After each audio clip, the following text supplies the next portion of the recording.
Hello everyone, welcome back to another episode of r/Malicious Compliance. In today's episode, a bar near me found a hilarious loophole to get around noise complaints and keep hosting live music.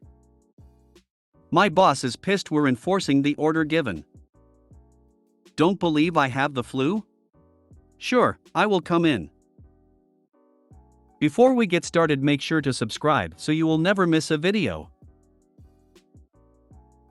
So let's get started. A bar near me found a hilarious loophole to get around noise complaints and keep hosting live music.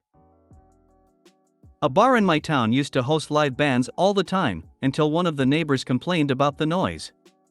It turns out the zoning rules didn't allow them to have live music and they almost got shut down. The bar owner read over said zoning rules and notices that the wording forbade them to have live music indoors, but they could have it outdoors. So they moved the stage to the patio section, where it would be even louder for the neighbors and still be legal. They still have live music sometimes, but not nearly as often as they used to. Don't want to push their luck, I guess. Maybe good soundproofing? I was visiting friends in Adelaide, South Australia. We ran out of wine and I offered to get more. They directed me to a pub a couple of blocks away. It was an old building on a corner surrounded by houses, and at first I thought it was closed because it was dark and quiet, but for the open sign outside. Entered through two sets of doors to find it heaving. Band playing in the back, and front bar full of punters drinkers. Prominent signs at the door to be mindful of neighbors when leaving. Ick, how that would go in summer though. Edit, a word that was confusing non-English/AUS/NZ slang speakers. Also, it seems there are many pubs in Adelaide like this. I don't recall the pub's name. And yes, you can buy wine and other alcohol to take away in Australian pubs, usually from the bottle shop. Reminds me of Las Vegas. People move in and start complaining about the billboards of scantily dressed women that perform at the hotel shows. But the children, they'll see it.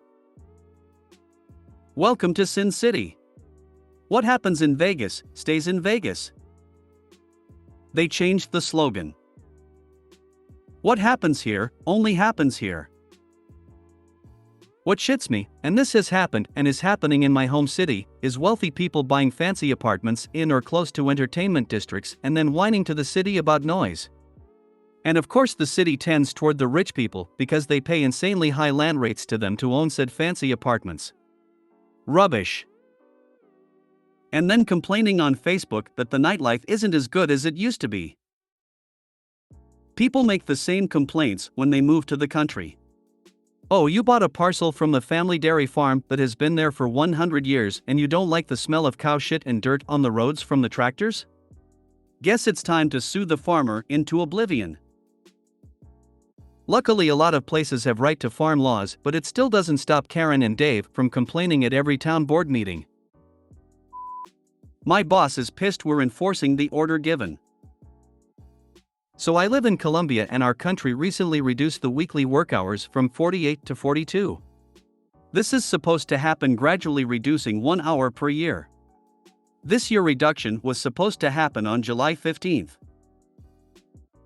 I work in healthcare and I have 4 12-hour shifts per week, 2 days and 2 nights. I work in a psych clinic as a physician and there's only one per shift, and we're here in case any of the patients happens to have a medical emergency and to admit any new patient referred from other institutions or that arrived through our urgent care. We, the physicians, thought that the most logical thing to do was to pay us that hour as OT, and that would save the clinic having to juggle schedules or hire new staff. They decided that was too much money and told us we have to take that hour only on our night shifts and only during the 1 a.m. to 4 a.m. frame. We were understandably pissed, but then we realized we don't have to stay that hour. There's a 24/7 restaurant close to the clinic and we could go there and eat something. When one of the other doctors told our boss, she said that we weren't allowed to do that, but they don't have any legal backup. I told them that if they refused to let me out during unpaid time, to please forward that order on a written document so I can take that to the labor office. She backtracked and told me she was only worried about us going out so late, but I'm pretty sure she just thought we would suck it up and stay here and have us perform unpaid work. Remind the boss that someone has to be there just in case of emergencies, and if she expects your break to be between 1 and 4 a.m., then she needs to be there to cover. Less I'm missing something, work through and leave an hour earlier than usual. As in, why are you being forced to take an extra break? Called her bluff and she immediately backed down and used the thinking only of your welfare excuse. If you're smart, you learn in middle and high school that concern from authority is disingenuous and tenuously based upon your willingness to submit. I wouldn't be surprised to hear she also said, because we're all family here. I work in a boarding house in Australia and have to work overnights without pay. Their reasoning is that we're only sleeping during that time, so not really working, but we're still required to get up if one of the girls needs us or if we hear noises. Happens all the time. Teenagers love staying up all night.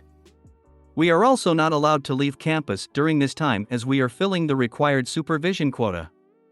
I work 50 hours a week plus the 4 unpaid overnights.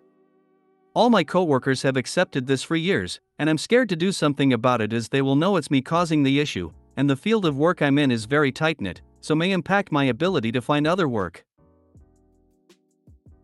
The place where I work tried something similar with our lunch breaks. They wanted them to be unpaid but also didn't want us to leave the site during them.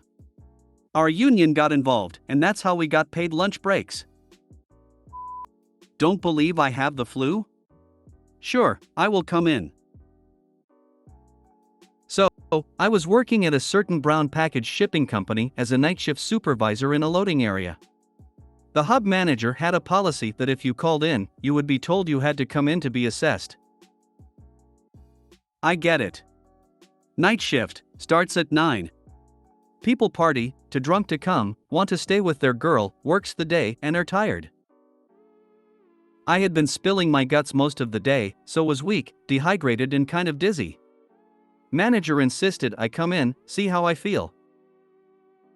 So, drove to the building, practically stumbled up to the office, picked up his trash can and delivered stomach bile into a mesh trash can that was missing a liner. Said I will see you tomorrow, maybe. Never heard anything more about it. That's kind of a dangerous policy. You can be so sick that it's dangerous to run machinery or drive. You sounded like you were. I probably was, but also young and dumb. Sounds like you made your delivery for the night. Had a positive COVID self-test. Called my boss to say I'd work from home ISO instead of coming to the office. I wasn't too sick to work and didn't want to take a risk towards my colleagues. Anyway, boss says that without a real positive test, I have to come in. Even though I could perfectly WFH. So I take my responsibility and ISO instead of going to the office, I go to the test center, and yes, self-test confirmed.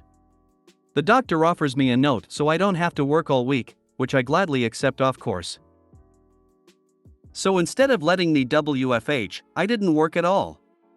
All because bossman had zero concern for other people's health.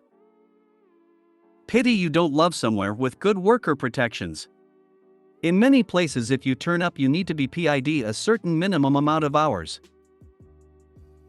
If you made it to the end of the video, thanks for watching. Don't forget to like, subscribe and share, and we will see you in the next video.